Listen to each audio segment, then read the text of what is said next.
მოგესალმებით რადიო იმედის მსმენელო და მაყურებელო. დღეს სამშაბათია, პირდაპირ ეთერში თქვენ ისმენთ და უყურებთ გადაცემას იმედის კულტურა. მე გადაცემის წამყვანი და ავტორი ლადო ტატიშვილი გახლავართ და პირველ რიგში ყველას მინდა მოგილოცოთ ბრწყინვალე აღდგომის დღესასწაული, ბრავალს დაგასწროთ უფალმა. დღევანდელი ჩვენი თემა მე მგონი რომ ძალიან საინტერესოა, ჩვენმა მსმენელმა და მაყურებელმა იცის რომ ჩვენ აქ საუბრობთ აბსოლუტურად ყველა იმ მიმართულებაზე, რასაც ხელოვნება მოიცავს, შემოქმედება მოიცავს და დღევანდელი თემაც მგონია რომ ერთ-ერთი ძალიან მნიშვნელოვანი და აქტუალურია ჩვენი კულტურისათვის და ეს არის ქართული ანიმაცია. ჩვენი სტუმარი კი გახლავთ ანიმაციისა და დოკუმენტური ფილმების რეჟისორი ბატონი დიმიტრი ბუთლიაშვილი. მოგესალმებით ბატონი დიმიტრი. გაგიმარჯვეთ, მოგესალმებით პირმაკეთ, მადლობას გწირავთ მოპატიჟებისთვის და აგრეთვე გულითადად გილოცავთ აღდგომის დიდად წმინდა ბრწყინვალე ჟამსა კეთილსა და გისურვებთ მშვიდობას და ყოველივე სიკეთეს მრავალჟამი. მადლობა, ძალიან დიდი მადლობა და ასევე დიდი მადლობა კიდევ ერთხელ თქვენი სტუმრობისთვის, რომ დრო გამონახეთ და მოგზავნით ჩვენთან. გადავიდეთ პირდაპირ საქმეზე. ასე მშვენია ხოლმე დაწყება ჩვენი გადაცემის, რომ არ დავკარგოთ დრო. ბატონ დიმიტრი, თქვენ ალბათ გახსოვთ, მე ძალიან კარგად მახსოვთ, ეს ძალიან მრავალი წლის წინ იყო. არხიც კი არ მახსოვს, გადაცემა მიმყავდა, სადაც თქვენ იყავით ჩემი სტუმარი. რატომ გავიხსენე ეს მრავალი წლის წინანდელი ამბავი? მაშინ ჩემი პირველი კითხვა იყო, რომ რა მდგომარეობაშია ქართული ანიმაცია. თქვენი პასუხიც მახსოვს, რომ არც თუ ისე კარგშიო. მითხარით და შემდეგ განვიხილეთ. მე ახლაც მინდა იგივე კითხვა დაგიშვათ, რა მდგომარეობაშია დღეს ქართული ანიმაცია. გაგიმარჯვეთ კიდევ და კიდევ. მადლობა ყურადღებას რომ იჩენთ ქართული მულტიპლიკაციისადმი, იგივე ანიმაციისადმი. თქვენი დალოცვილი რადიო იმედის და ამ არხის ხრივ და რაც შეეხება ცოტა მაშინ დღევანდელზე ვთქვა. დღეს მოკლედ რომ თქვა, არის ერთ-ერთი სიკეთე ის, რომ არიან ახალგაზრდები, არ ჩამოთვლილ სახლებებს, რამოდენიმენი არიან, არ გამომჩნევს ვინმე და არ ეწყინოს მეგატორ და მასახელაო, რომელმაც აითვისეს გარკვეულწილად და გარკვეულ სახით ხელოვნების ეს გამორჩეული დარგი და შექმნეს ამ ბოლო დაახლოებით 20-15 წლის განმავლობაში რამოდენიმე ახალი, ასე ვთქვათ, ქართული ანიმაციური ფილმი თანამედროვე გამოხატულების ხშირ შემთხვევაში. მაგრამ ეს ამინც არ ქმნის, რა თქმა უნდა. უწინ ძალიან ჟღერადად იყო ეს ყველაფერი. მთელი შეიძლება ითქვას საუკუნე გამოიარა. შეიძლება ითქვას კი რაც რამოდენიმე წელიწადში 29-30 წელს უკვე ქართულ მულტიპლიკაციას და პირველი ნაბიჯების გადადგმიდან, ასე ვთქვათ, 100 წელი შეუსრულდება. და ამ საუკუნოვან ქართულ ფენომენს დიდი კულტურის საგანძურში, ქართული კულტურის საგანძურში ქართულმა მულტიპლიკატორებმა თავის მხრივ ამ ჟამის პერიოდში ძვირფასი მარგალიტების შემატეს საგანძურს. უდასაწყვეტია, რომ ეს ნაკლებად ცნობილია ბევრი ჩვენი თანამემამულეებისთვის და განსაკუთრებით ახალგაზრდებისთვის. ამ დროს არსებობს ესეთი დალოცვილი ფენომენი ქართული მულტიპლიკაციური ხელოვნება. არსებობს სოფლიო, მათ შორის არის ქართულიც. აი სადღაც დაახლოებით 250-ზე მეტი ქართული მულტიპლიკაციური ფილმი არსებობს ამ პერიოდში შექმნილი. ანუ გაცოცხლდა იმ 10 წლის მანძილზე ჩვენ ბოლო შეხვედრიდან გამომდინარე. იყო რა თქმა უნდა სერიოზული პარალიზებული პერიოდი, განსაკუთრებით 2000 წლებიდან დაწყებული სადღაც ისე 10-15 წელი, მაგრამ ამ ახალგაზრდებმა ციფრული ტექნოლოგია დაიხმარა თამაში. აღარ არიან ახლა სტუდიურ რაღაც სისტემაზე დამოკიდებულნი და მარტოსაც შეუძლია თუ ნიჭიერი ადამიანია, მარტომაც გააკეთოს ესა თუ საავტორო ფილმი. ოღონდ საავტორო რა თქმა უნდა. ეხლა რაღაც ინდუსტრიული ქართული მულტიპლიკაცია არ ზუსტყოფილა, რა თქმა უნდა. იყო საავტორო ხელოვნება. რას გულისხმობთ ესეც რო განმარტოთ ინდუსტრიული ახლა ინდუსტრიული არის სერიალები რო კეთდება მაგალითად. რამოდენიმე კი წადეს, მაგრამ ისიც ხო ნახეთ, ნაკლებად ცნობილი არის და არ არის ახლა ის ან ვეღარ გააგრძელეს ან მოკლედ ამას მთელი თავისი სისტემა გასაკვირველია ყველაფრიანად ხო და საავტორო აი კონკრეტულად ნიჭიერი ადამიანები რომლებმაც დაინახეს რომ ამის ნიჭი ჰქონდათ და ისწავლის შექმნათ ეს ოდითგან მოყოლებული შექმნეს შვენიერი ნიმუშები ქართული მულტიპლიკაციური ხელოვნების დარგში არაჩვეულებრივი ფილმები ზოგი არის შედევრი მაგალითად იგივე ჩვენი დალოცვილი წონა დაწმწონა მაგალითისაც რაღაც მეტრია მართლა ალბათ დამეთანხმებით და ასე შემდეგ ჭირთა ქორწილი და სხვა და არსებობს ეს ედგვარი სიმდიდრე არის ბევრი ძალიან კარგი ნამუშევარი ზოგს შეიძლება ნაკლები იყოს ხატული განსაზღვრებით მაგრამ პირდაპირ გაგებით როიტყვიან არც ერთი არ არის მავნე არა მაგაში გასაკვირველია მაგაში გეთანხმებით ну არ არის აქ არაფერი გასაკვირი რომ დრო იცვლება შესაბამისად ტექნოლოგიებიც იცვლება და ანიმაციის ხარისხიც შეიძლება ითქვას იზრდება მაგრამ აქ შემიძლია ვთქვა რომ კითხვის ნიშანი მაქვს იზრდება და რას გულისხმობ ნახეთ ჩემი აზრით დაკარგა იმიტომ რომ ზოგიერთ შემთხვევაში ბევრი ანიმაცია ერთგვარი არტიც იყო ნახატის ხელოვნების ნიმუშიც იყო დღეს რაღაცა ძალიან გამარტივდა ეს ყველაფერი ვხედავთ ბრტყელ ფიგურებს ეს ბრტყელი ფიგურები ძალიან პოპულარული ხდება ბავშვებში ხო იტაცებენ ეგრევე ანუ უფრო ფრაზებზეა აწყობილი ეს ანიმაციები ეს ჩემი უბრალოდ ერთი შეხედულება შეიძლება ვცდები ვიდრე ხარისხზეა დამოკიდებული და რატომ გააფუჭა ხარისხი ტექნოლოგიების ხარისხის გაზრდა. ნუ ეს ყველას არ ეხება, მაგრამ აი ესეთ საკულტო ანიმაციებზე ვამბობ. დღეს არხებზე რო გადართავ სხვადასხვა და არის მულტიპლიკაციური არხები საქართველოში არა, მაგრამ სხვა ქვეყნების ხედავთ სულ აი ესეთ რაღაც გაურკვეველ ფიგურებს. კი, იცით ეს იქიდან გამომდინარეა, რომ ეგ ფინანსურად ნაკლები უჯდებათ. ანუ კომერციაზეა ყველაფერი. კი, ფინანსურად ნაკლები უჯდებათ, მოგება მეტი. იმიტომ რომ თან ახლა ხო ვიცით, აი ეგრეთ წოდებული ხელოვნური ინტელექტის ხარჯზე კიდე როგორ უფრო განვითარდა ეს ტექნიკური ასე ვთქვათ კონფიგურაცია ციფრული და კაი ხანია უკვე რაც კომპიუტერი შემოვიდა მულტიპლიკაციაში, შეიძლება ითქვას ნახევარი საუკუნეა. თანათონებით უფრო განვითარდა და მოიცა საშუალება ამ დარგის სპეციალისტებს, ვისაც აი სწორედ ის ინდუსტრიული უნდოდა, იმიტომ რომ ის ხო მალმალი უნდა გაკეთდეს სერიები და ახლა იქ რაღაცა ხატული დატვირთვით იმუშაონ, ხერხერიანად ვერ წავა საქმე და სუგუბა აი პირდაპირ გაგებით არის ამაში არის კომერციული დატვირთვა. ჩვენთანაც არის აი ჩვენს ეგრეთ წოდებული ეგეთი პერსონაჟი ბავშვებს მოსწონთ ძალიან და თუ იციან მხოლოდ ეგიციან ჟირაფი ჟოზე ხო ჟირაფი ჟოზე კი აი ეგეთი არის რაღაცნაირი მარტივი ანიმაცია ეგ მაგ სტილის მიმდინარეობა თუმცა აი ამ სტილისტიკამ დაკარგა ერთი ძალიან ლამაზი სახელწოდება რაც მე მომწონს ნახატი ფილმი კი ბატონო აი ეს რაღაცა ეს ტერმინი დაიკარგა თქვენ კარგად თქვით ეხლა ბატონო ლადო რომ აი ფრაზებზე და რაღაცა ბერებზე და რაღაცა იმაზე არის სახალისოდ ხო და კი რაღაც ეფექტს ახდენს ურბის ბავშვებზე განსაკუთრებით მაგრამ მაგას თავისი ის აქვს მაგრამ არსებობს აი თქვენ თქვის არ იყოს ხატრულად სხვა გამოხატულების და სხვა გამორჩევილობის მულტიპლიკაცია თუნდაც იგივე უცხოური.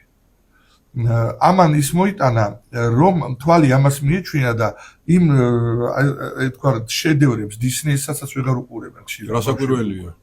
ამას რო თვალი შეეჩვია, იქ უფრო რაღაცა მაგამ ხატროს ატომას თვალი გადაეჩვია. ესეთი თურმე შეიძლება ესეთი რაღაცა მოიტანოს ასეთობამ და ამას ჩვენ ამ რეალობის წინაშე ვართ.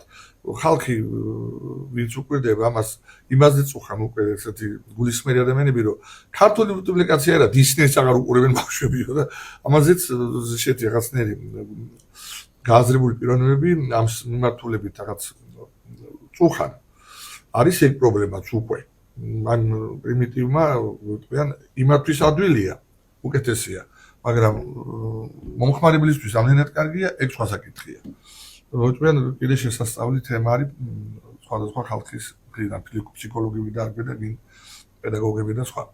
ხო და აი ჩვენი დალოცვილი ქართული მულტიპლიკაცია კიდე ჩვენ დროს არ იყო ესე რა თქმა უნდა გაშლილი და არც ინტერნეტი არსებობდა არც აი სახეობა ანიმაციის ჩვენ თვალწინ და მარტო ტელევიზიით ქონდა საშუალება და უცქერდით ზოგჯერ აჩვენებდნენ იგივე იყო ეგეთი ძალიან კარგი გადაცემა ურტპანორამა და ამ ბახტაძე იყო ერთ-ერთი ქართველი მულტიპლიკატორი იმის დაარსებული გადაცემა სათვეში პედაგოგი იყო ამან შემიძლია ვთქვა რომლის მოთმინებიც არის ახლა ის უფროსი თაობის ხალხს საბეთყვი რომ აბდედად გაითავისონ ეს პიროვნება მისი მოთმინები არის ცნობილი ხელმარჯვე ოსტატის სერია ომოდა ეს გამორჩეული რაღაც ძალიან სიმბოლური ფილმი რომელმაც ხათაშორის ისე მოიწონდა თავის დროზე 60 წლებში საფრანგეთში რომ მოდების შვენების წინ ერთი პერიოდი ჯერ ამას უჩვენებდნენ და მე მიდიოდა მონები იყო ეგეთი რაღაც წლების განმავლობაში არა მაგრამ რო გამოჩნდა იმ 66 წელში მაშინ აჩვენებდნენ ნუ ჩემი საყვარელი ანიმაციური ფილმი ბაბილინა და ბატიტასი ხო მეც მარცხნოს დათოთაყაშვილის დათო სიხარულის ბოდიში დათო თაყაშვილიც ყავდა ჩვენ სხვა კიდევ მისი მეგობარი და თაობის რომლის მუთმენიც არის ცნობილი ლეკვი რო არ წაიყვარი დასწრებასოთ ერთი პერსონაჟი შესანიშნავი გამახსენდა ერთი პერსონაჟის აი რაზე ვსაუბრობდი აი არტია ჩემთვის აი ნახეთ ეს არის არტი კი და ყველა ეგეთი აი პირველ ხანში დადო მუჯირმა ჩაუყარა საფუძველი 30-იანი წლების დასაწყისში ამ საქმეს მან შეძლო ის რომ დაამკვიდრა ეს საქმე ძალიან დიდი წვალების შედეგად მე მოიწვია გენიალური აკაკი ხინთიბიძე ამ საქმეში კინოდან აი ძველი თავის ხალხს ადვილად ვეტყვი ვინ არის დაკარგული საბოთხე ცნობილი იქ მიქელა კალმახიძის როლში ვინც არის დიახ ეგ არის აკაკი ხინთიბიძე მე ნუ კიდე სხვა ფილმშიც არის ზარიკოში ტიტიკოს როლშია და ასე შემდეგ და განსაკუთრებით ამ ეს განსაკუთრებული როლია მის ცხოვრებაში და გადმოვიდა 59 წელში მულტიპლიკაციაში და შექმნა ეს უნიკალური შედევრები ცხირთა ქორწილი წოდა და წუწუნა მტრობა და ასე შემდეგ თან ყველაზე მნიშვნელოვანი ის არის რომ ახლა ამახსენდა ის ფაქტი რომ ბევრი ბავშვი ინგლისურ ენას მათ შორის რუსულ ენასაც თუ რუსულ მულტიპლიკაციას უყურებენ სწავლობენ ენას მულტიპლიკაციას შესაბამისად რამხელა ძალა აქვს ამას ბავშვის და მოზარდის ჩამოყალიბებაში მე მგონია რომ რაც მეტი იქნება ქართული ანიმაცია მით უკეთესია იმიტომ რომ ჩვენ გვახსოვს როგორი გამართული ქართული ისმოდა აი იმ ანიმაციური ფილმები და რაზეც თქვენ ახლა საუბრობთ კი აგრეთვე ეგ ციცი სიკეთე ახლა და შეიძლება ითქვას რომ უკვე ბავშვი ანიმაციის შემყური იზრდება ხო და აი ამ ბოლო სრილებას თითქმის მაგრამ აქ სამწუხაროდ თქვა არა ქართული ალბათ ხო აი უკვე ეგ არის მაგ პრობლემის წინაშე ვართ ჩვენ და სწორედ აი მაგ პრობლემის წინაშე ვართ ხო გენით აი ხა ის ილუზია არ გვაქვს რომ თუნდაც თქვა აღდგა გადაცემა მულტპანორამა რომ აი ხლა მიუждდება მთელი საქართველოს და დაიწყებს ამის კურსს დიდიან პატარინად მაგრამ ბევრი ნახავს და რატომ ნახავს ბევრი აი მაგალითისათვის კინო სახელმწიფო არქივის კინოფოტო დოკუმენტების გაყოფილებამ გიორგი კაკაბაძის მეთაურობით და კინოსტუდიის დახმარებით აი ამ გასულ წლებში აღადგინეს აქ აპარატურა შეიძინეს სახელმწიფოს დახმარებით და აღადგინეს დაახლოებით 30-ოდე ქართული მულტიპლიკაცია გასუფთავის ციფრული აპარატურის მეშვეობით და გამოაცხადეს რეტროსპექტივა ერთი კვირის განმავლობაში სეანსი იყო დღეში 2 თუ არ ვცდები თუ 3 დღისით შუადღეს და საღამოს სამივე სეანსზე მთელი ერთი კვირა ტევა არ იყო დარბაზში ანუ იყო ინტერესი კი და აი თუნდაც ცნობილი თქვენი თანამშრომელი რო აგრეთვე ნიკა ტოლუკიძე დიახ გადაც ორი ისო გააკეთა თეატრალური რაღაც წარმოდგენა ქართულ ანიმაციის თემაზე იქაც გადაიტანეს რუსთავის აკადემიურ თეატრში ერთი დღე მეორე დღე ტევა არ იყო ხალხი დღეზე იდგა ხო და აქედან დასკვნა რომ ანუ ქართულ ანიმაციას ცოტა პიარის პრობლემაც აქვს როგორც მეუბნები ხო კი არ არის წარმოჩენილი არის ძალიან მცირე დოზი ანუ იქნება რაღაც მაგრამ რასაც ძალიან ცოტა თვინმე უყურებს და თან დევს სწორედ ის ძველი ვერსიები უხარისხო და ამ შემოგვაშობა კიდე ისეთი ხარისხიანია ყველაფერი კამპეტის გაღადის კი ისეთი ლამაზია ზედრუშაკი დახედავ სიტყვაზე ვიძახი რომ აი ამ უხარისხოს უკვე ვეღარ უყურებენ რა და არადა აი ესეთი ტიპის გადაცემა პირდაპირ გაგებით მოაგვარებდა ამ ერთი სივრცე ხო უნდა კონდეს ქართულ პუბლიკაციას ამ ხელა სატელევიზიო არის კვირაში ერთხელ რა კარგი იქნება მე ნახავ ჩვენი მაყურებელი და თვითონ გადაწყვეტს რა მოიწონე რომელი ნიმუში მოიწონება და რომელი არა მე არის ისეთი ტენდენცია წამოვიდა 60-იან წლებიდან 70-იან წლებში მან მოხდა რა დისნეის ერთგვარი მარწუხებიდან პირდაპირ გაგებით ხატრული მარწუხებიდან გამოსვლა დაიწყო მსოფლიო ანიმაცია სოციალურ ამერიკაში იყო ერთი მულტიპლიკატორის სახელი დამავიწყდა იმან მოიწადინა ეს პირველი იმიტომ რომ უწინ იყო რომ თუ დისნეის სტილში არ გააკეთებდი არ ითვლებოდი მულტიპლიკაციურ დასაგებია ჩვენება იმ სტილში სათანადო თუმცა თამაშა ძალიან აწია ჩვენება მოახერხეს თუნდაც იგივე თუნდაც ასე შემდეგ და მე როგორ გადავჭრა პრობლემაო და ადვილად მიაგნეს ნიჭიერმა ხალხმა იმ დროის სოფლიოში და ჩვენთანაც სხვა სტილის მხატვრები მოიწვიეს მულტიპლიკაციაში აი თქვენ თვითონ მხატვარები ბრძანდებით და ადვილად გაიგებთ აი მაგალითად თქვენ რო მოგიწვიოთ მხატვარ ცოტა ხმამაღალი ნათქვამია მაგრამ ხო ბრძანდებით ხო და იმ მხატვარმა დახატა სხვანაირი პერსონაჟი არა გვალი როგორც დისნეის თქვა ან გვალი მაგრამ სხვანაირი ხო და იმას დაჭირდა სხვანაირი ამოძრავება გასაკვირველია ტექნოლოგიურად ხო და ან მულტიპლიკაციაზე ისეთი კარგი ნათქვამი აქვს ძველ მულტიპლიკატორებმა ისეთი სიტყვა ჩამოყალიბეს რომ მულტიპლიკაციური ხელოვნება არის მეცნიერება რომელიც სწავლობს მოძრაობის საიდუმლოს კარგი ნათქვამია ეგრეა მართლებია აი კინოში მაგალითად მოძრაობას გადაიღებენ და წარმოადგენენ აქ მოძრაობას ქმნიან თვითონ რეალურიდან გამომდინარე, მაგრამ ხშირად ისეთია, რომ რეალური მოძრაობა ეგეთი არ არსებობს. უამრავ პერსონაჟს ნახავ მულტიპლიკაციის, ეგეთი არსებაც კი არ არსებობს სამყაროში. და მოძრაობაც არ არსებობს, ხო და აი ამას უცბად, აი ამას ყველაფერს მოყვა ის, რომ ხასიათით შეეცვალა ჩვენთანაც უცხოეთშიც და ჩვენზე ვთქვათ. და უფრო წამოვიდა ანიმაცია უფროსებისთვის ხშირად იყო ეს. არის ესეთი კი ბატონო. ანიმაცია უფროსებისთვის სატირული განსაზღვრების რაღაც ესეთი ნიანგი ასე. ჟურნალი ნიანგი რო იყო, ხო და ხო და მე მოვიდა შემდეგი თაობა, იგივეა ის პატიტასიკო გელა კანდილაკის მიერ წარმოდგენილი ჯგუფი დათო თაყაიშვილი, დათო სიხაროძე, ლადო სულაკველზე, როგორც ესეთი გულის მომოსაკლავი უნდა გითხრათ, რომ თითქმის აბსოლუტურ უმეტესობა აღარ არიან ამ ქვეყანაზე, ვისაც კი ქართულ პუბლიკაციის სამი უკეთებია. აი ძველებიდან ერთი-ორიღა შემორჩა რა.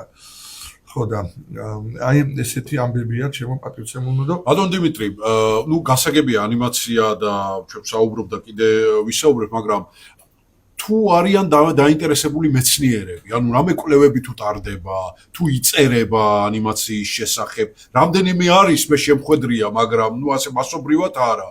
თუ არის ინტერესი ამისა, კრიტიკა თუ არსებობს, არის რა თქმა უნდა, მაგრამ უფრო არის სადაც ქმედითად არის ეს ყოველივე, მაგალითად ყველაზე გამორჩი ფესტივალის გარშემო ახორმე. არის ესეთი ანსის ფესტივალი საფრანგეთში, ისევ არსებობს და აი მარიალში ყოველივე მეტნაკლებად არის. და ჩვენი როლი რა არის ასეთ ფესტივალებში? არის აი ინდივიდუალურად ესათვის ახალგაზრდა რაღაცას გააკეთებს საინტერესოს მეტნაკლებად თუ მოეწონათ იქ მონაწილეობას მიაღებინებენ. ახლა ამ ბოლო ხანებში მაინც და მაინც გამარჯვებული არ ყოფილვართ ამ იმაში, მაგრამ იყო ესეთი სიკეთე რომ დათო თაყაიშვილის ფილმმა ჭირი 80-იან წლების შუაგულში კანის ფესტივალზე ოქროს პალმა აიღო. კი ბატონო. საუკეთესო მოკლემეტრაჟი ანიმაციისთვის არა ნომინაცია. მაგრამ გავიდა იმ ეგიდით საუკეთესო მოკლემეტრაჟიანი ფილმის ეგიდით და ოქროს პალმა დაჯილდოვდა ოქროს პალმით. იგივე უწინ კიდე უფრო ადრე ერთ-ერთი პირველმა სერიამ ხელმა ჯოსტატის თავგადასავალი ესე ქვია სან-ფრანცისკოს ფესტივალზე მთავარი პრიზი აიღო და ისე მოიწონათ ამერიკელებს რომ შეისყიდეს. ინგლისურად გადათარგმნეს და არსებობს ინგლისური ვერსია ხალხს YouTube-ზე ძდევს. და ამ ამერიკელ ბავშვებს აჩვენებდნენ ამ რაღაც უცნაურ პერსონაჟს, ყველა ძალიან მოიწონათ, იმიტომ რომ ტექნიკური პერსონაჟი რაღაც აწყობილი ჭანჭიკებისაგან როგორ იღებს მონაწილეობას ადამიანების ცხოვრებაში. ბატონ დიმიტრი, რო არ დავავიწყდეს, მე დავნერგე ტრადიციად ჩემს გადაცემაში, ერთი კითხვა ხელოვნური ინტელექტისგან. ანუ ხელოვნურ ინტელექტს ვეუბნები რა თემაზე უნდა ვისაუბრო, ვიმყავს სტუმარი და ვეუბნები რომ ერთი კითხვა გამატანე სტუმართან. ახლავე მოგახსენებთ რა მკითხა. როგორ ხედავთ ქართულ ანიმაციას მომავალში, სადღაც 10-12 წელიწადში? ნუ იმედზე ვართ და იმედიანად. ხო? კი, იცით რა, ეს ისე ახალგაზრდები, რომლებიც ვახსენე მეტყავშვილობით ამხოს ყველა და ეგენი ალბათ გააგრძელებენ ამ საქმეს. კიდე სხვა თაობაც მოვა, მაგრამ მე ვიძახი ერთ ძალიან მარტივ ლოგიკურ ესეთ აზრს, რომ იმ ფილმში როა ძალიან ძვირფას ფილმი ფესვები. დიახ. კაცი საზომი, ბაბუა ფესვებიდან იწყება, ხის საზომი უბრალოდ. ყველა მოვლენაზე შეიძლება ესე ითქვას. იგივე ქართული ანიმაცია თავის ფესვები აქვს. იქიდან თუ არ განსხვავდება თუ ის იქნება ისე მიკარგული და პატივცემულოდ ახალ შექმნის შეიძლება აი როტყვიან წინაპარს თუ პატივი არ იცი მომავალზე რანაირად იფიქრებოდ სიტუაციის სიტყვები რო ელექტროჭაძე რო გითხრა ხლარ შემეშილოს აწყო შობილი წარსულისაგან არის მშობილი მომავალისა. ყველაფერს ეხება ეს აგრევე ქართულ მულტიპლიკაციასაც. იმიტომ რომ უწინდელი უნდა იყოს თვალწინ და მე კი ამის კერვიზახი ამის შეხედვარი გააკეთებენ ახალს.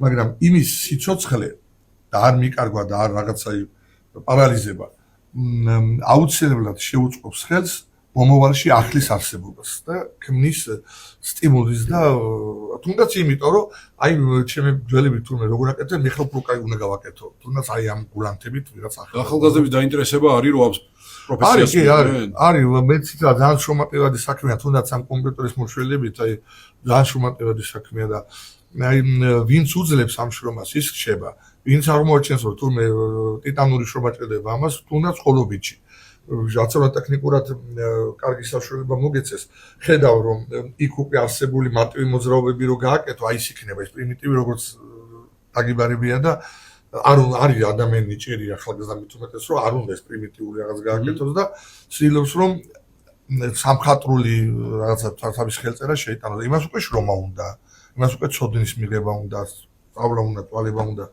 ვიმეორებ ტექნიკურად შეიძლება მშვენიერი აპარატურა ქონდეს და ხელოვნურ ინტელექტს ხელი შეგაშველოს, მაგრამ შენ თუ შრომით, ცოდნით, ათვისებით ამ ხელოვნების და გულმოდგინეს შრომით და ნიჭიერად და გემოვნებად არ მიუდექი საქმეს, არ გამოვა ისე. არ გაადვილა საქმე ამ ხელოვნურმა ინტელექტმა და ტექნოლოგიების წინსვლა. კი, არის, იცით რა, როგორ გითხრათ, ახლა მხატვრულ ანიმაციას ვერ გაგეკეთებს. ვერა. რაღაცა შტამპურს გაგეკეთებს. მაგრამ აი გააჩნია ახლა რაღაც დოკუმენტალისტებს ძალიან სიკეთე გამოუჩნდა ამ ხელოვნურ ინტელექტის დახმარებით. მხატვრულ კინოს ნახოთ როგორ იქნება ამბობენ უკვე მაგდონეზეც არის რომ მსახიობს სულისო, მაგრამ და არ არის გასაკვირი როგორიც იყოს. რამდენად ორგანულად შეცვლის ეს ნახოთ გამოჩნდება. ვიტყვენ შევხედოთ ხო და ცხოვრება გვიჩვენებს და აი დოკუმენტალისტებისთვის კიდე უნიკალურია, იმიტომ რომ რაღაც თვალსაჩინოსთვის რაღაცა კადრი რო გჭირდება ხატოვანი არაჩვეულებრივად შეუძლია რომ აი რაღაც ამ ბუნების ხედი აგიმოძრაოს რომ ნახატი მოგწონს და ასე შემდეგ და ასე შემდეგ თუ მუსიკალურ დოკუმენტურ ფილმს აკეთებ ან მუსიკოსზე ან იმეზე ხომ თლა უკეთეს იმის სიმღერის ფონზე პატარა კლიპივით ჩანახატებით შეგიძლია გააკეთო იმდენად სიკეთე არის სხვათა შორის ჩვენ ვახსოვს უნიკალურ სიმღერებზე უნიკალური ანიმაციური კლიპებიც იყო ძალიან ბევრი და ძალიან საინტერესო. პირადად რაღაც ცოტა ხუში პირადად ეს სუბიექტურად ისე ყურზე ხდება ეს ხელოვნური ინტელექტი დავარქვი ჩემი მხრივ ახალი ანიმატორი. რას ერჩით? ეგ ისე არ ხდება ყურში თუნდაც ახალი ანიმატორი. გოიშველი ახალი ანიმატორი. ანიმაციის თავგადასავალი საქართველოში, ამაზეც მინდა გკითხოთ, იმიტომ რომ აქ ალბათ ნათქვამია ყველაფერი ის რისი თქმაც გინდოდათ ქართულ ანიმაციაზე. ბატონ დიმიტრის დოკუმენტური ფილმია.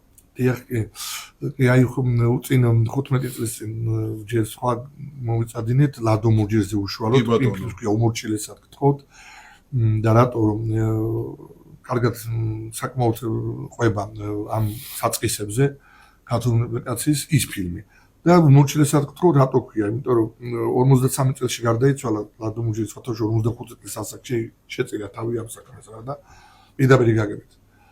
და აი ესეთ სიტყვები დაიტოვა უმორჩილესად გთხოვთ რომ არ მიაქციოთ მაქსიმალურ ყურადღება ქართულ მოდიფიკაციას რომ არ გაქრეს ჩვენი ერის ცხოვრებაშიო. და მიაქციეს კიდეც იმას მოყვა მე რაც მოყვა ბევრი სიკეთე ნუ რამის არის 90-იან წლებამ ის ჩათვლით დაჟე ხო და ეხლაც ნუ პატარა რაღაცა თქვენ ხოპლა ჩვენ ცოცხლობთ რომ თქვენ მეტნაკლებად შეიძლება ამის თქმა მაგრამ ეს მეორე ფილმი ყובה უფრო უკვე საერთოდ ქართულ მოდიფიკაციის ისტორიას ნუ შეიძლება ის დაგვარად საათ 10 წუთიანი ფილმია და ერთი საუკუნოვანი მოვლენა რამდენადაც შესაძლებელი იყო YouTube-ზე დევს შეუძლიათ ადვილად ნახონ ისაც სურვილი აქვს ნახვის ზუსტად ესე ქვია ანიმაციის თავგადასავალი საქართველოში და მოგვითხრობს დალოცვილ ქართული მოდიფიკაციის ხელოვნების ისტორიას და პიროვნებებზე. ნუ ეხლა რა თქმა უნდა თავარი აქცენტი მაინც რეჟისორებზე, იმიტომ რომ დამეთანხმებით კინო, თეატრი ეგ ისეთი ხელოვნებაა, რომ პირველ რიგში მაინც რეჟისორი დომინირებს. მიუხედავად იმისა, რომ იქ უამრავი ადამიანი იღებს მონაწილეობას, კომპოზიტორი თავის მხრივ თანაშედ კომპოზიტორებს აქვს ქართული მუსიკაში. გენიალური ჩვენ ერთ-ერთი კომპოზიციით დავასრულებთ მე ჩვენს ეთერს. ძალიან კარგი ხო და ნუ მერი დავითაშვიდან დაწყებული, ნუ ბასილაია, შემოჭრილი ჯანო კახიძე, გია ყანჩელი, თითქმის ყველა იმდროინდელი გენიალური კომპოზიტორი ყველა ქართული მომცემ. და აი ესეც საოცარისა და სასაყვარელი სიმღერების ხო შემოჭრა უამრავი სიმღერები პროექციან ბავშვებმა. კი ბატონო არის. თვითონ ის მულტფილმი, საიდანაც სიმღერა. კი ბატონო. ხო და იქ მქონდა დამდგენი მხატვრები, მხატვარ მულტიპლიკატორები, ეს თვითონ ის რაღაცა ფენომენალური ხელოვნისა დარგი, რომელიც ამოძრავებს იმ ნახატს. გამხმოვანებლები ყველაზე ცნობილი ჩვენი საყვარელი რამაჩხიყვაძე. ფათაშორის ერთხელ უსაყვედურეს, რომ რა იყო კაცო ასეთი დონის მსახიობი ხარ, სოფლიო რანგისა და ბატებს დიფხელს ახმოვანება ვიღაცამ ესე და ამან უცი ოპასუხა. აბა ბატი და იხვი თავის თავს გაახმოვანებს. ხო, ეს ხა საყვარელი მართალი, აბსოლუტურად მართალი. ხო და ესე საყვარელი კი და აი ეს გახმოვანება კიდე სხვა ხელოვნება. და აი ეს ფილმი მეტნაკლებად მოგვითხრობს. მაგრამ არ არის საკმარისი. ეს უბრალოდ ერთია. მეორე და ყველაზე კარგი იქნება თუ მოგვიხერხდა მართლაც რომ აღდგეს გადაცემა მულტპანორამა. ნახოთ. მეც გეთანხმებით ამ სურვილში. და იმედი მაქვს რომ ვინც უნდა გაიგოს გაიგებს და იხილავს ალბათ ამ სახელწოდებით თუ არა მულტიპლიკაციურ ქართულ ანიმაციაზე რამე გადაცემას მაინც. გიერთდებით ამ სურვილში, უღრმესი მადლობა, ბატონი დიმიტრი ბუთლიაშვილი გახლავთ ჩვენი სტუმარი, ანიმაციისა და დოკუმენტური ფილმების რეჟისორი და რადგან ახსენეთ, გენიალური ქართული სიმღერა, ქართული მუსიკა, სწორედ ეს არის ალბათ ერთ-ერთი სავიზიტო ბარათი ჩვენი ქართული მუსიკის სიმღერისა საზამთრო. ბატონო ლადო და ხონდ გახსოვთ მაშინ რომ გესტუმრეთ 10-20 წლის. კი ბატონო. ესეთ სიტყვები დავამთავრე. უნიკალური მულტიპლიკაციური პერსონაჟი ბზანდებით. თქვენის მიხედვით შენიერი პერსონაჟი შექმნა შეიძლება. ძალიან დიდი მადლობა. მადლობა თქვენ მოწვევისთვის და საუბრობთ. დღეს გისურვებთ მომავალ სამშაბათამდე. ნახვამდის. ძალიან კარგი. კინოც მულტიპლიკაცია. ერთადერთი იმის ამოჭრა თუ შეიძლება. ხო მაგარი ის გამო